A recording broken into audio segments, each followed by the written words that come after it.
Though that will be slow because we're seeing the slow rate, and that slow rate, Well, Nigerians are also suffering it because there's high inflation. The point is that there's a scope of monetary policy tools. And that scope is to manage the short end of the market and also manage demand. It's a Keynesian monetary policy paradigm. The structural issues cannot be managed or impacted immediately by monetary policy tools.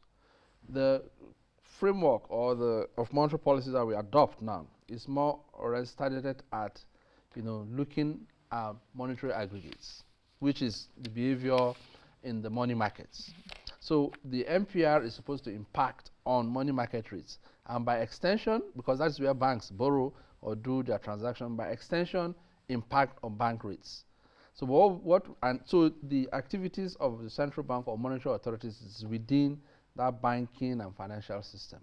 All other issues related, we mentioned food, that food prices went up. Major factor that drove increase in food prices were more logistics.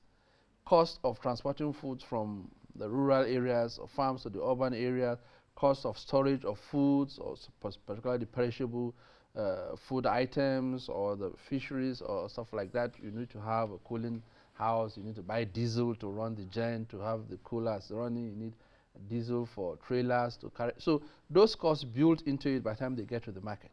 And when they take this off, you now get the numbers rising in those areas. So the logistics was a major contributor to that cost of, you know what happened with PMS, both the scarcity and the increase in the price, even though we don't have full liberalization there. So you see that playing out substantially. Ability for some farmers to also hold their products for longer than maybe a week or two. So people doing plantain, tomatoes, unless you have, cooling system or where you can preserve those items. If 2-3 days they are not sold, they are gone. So the ones that are in the urban sector, because they are few and there's a high demand for them, you see the prices going up.